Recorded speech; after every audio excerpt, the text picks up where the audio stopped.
L'agogé était le système d'éducation strict en vigueur à Sparte. Ce régime d'activité énergique transformait les jeunes garçons, les remodelait afin qu'il ne subsiste en eux que la force, l'intelligence et la résolution du parfait citoyen spartiate. Sparte était une cité grecque située dans le Péloponnèse. Elle différait des autres cités de l'époque en ce qu'elle était dépourvue de murailles. Sparte était issue de 4 villages voisins: Pitana, Limnaï, Mésoa et Kinozoura, qui partageaient les mêmes institutions politiques, militaires et religieuses. À l'issue de 2 guerres contre les Messéniens, le territoire de la cité s'étendit encore. Au 5e siècle avant l'ère commune, elle aurait contrôlé près de la moitié du Péloponnèse. L'agogé était le programme d'éducation et d'instruction militaire suivi par les jeunes mâles spartiates. L'une des priorités de la cité était de préparer les hommes à la guerre.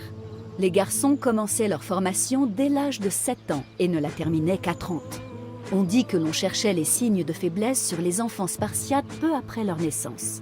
S'ils étaient considérés comme trop fragiles, ils étaient jetés dans un précipice. Cependant, cette affirmation n'a pas été prouvée. Les garçons sains étaient admis à l'instruction. Lorsqu'ils atteignaient l'âge requis, ils étaient soustraits à leur famille et placés au service de l'État.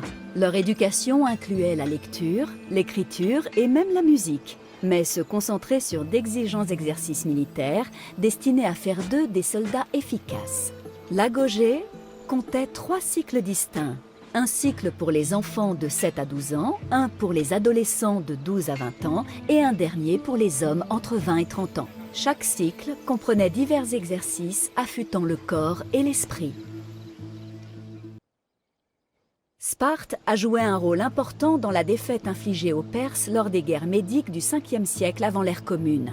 Ses habitants ont ainsi tenu en très haute estime la mort glorieuse du roi Léonidas à la bataille des Thermopyles. Léonidas ayant été tué au combat, Sparte a considéré qu'il avait fait preuve d'une bravoure épique dans la mort et devait être érigé en modèle pour tous les Spartiates. L'idéalisation de ce courage est restée dans la mémoire collective de la cité. Elle est devenue la principale qualité à atteindre durant l'agogé.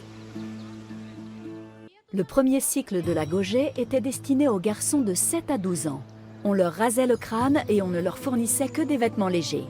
Ils devaient marcher pieds nus, nager dans le fleuve Eurotas quelle que soit la saison, dormir sur des roseaux et prendre part au rite consacré à Artémis Orthia. Ils étaient regroupés en troupeaux ou agélaï et supervisés par des adolescents. À l'âge de 12 ans, ils rejoignaient le 2e cycle de l'agogé, consacré à leur intégration à la société de citoyens soldats. Le 2e cycle de l'agogé s'adressait aux adolescents mâles de 12 à 20 ans.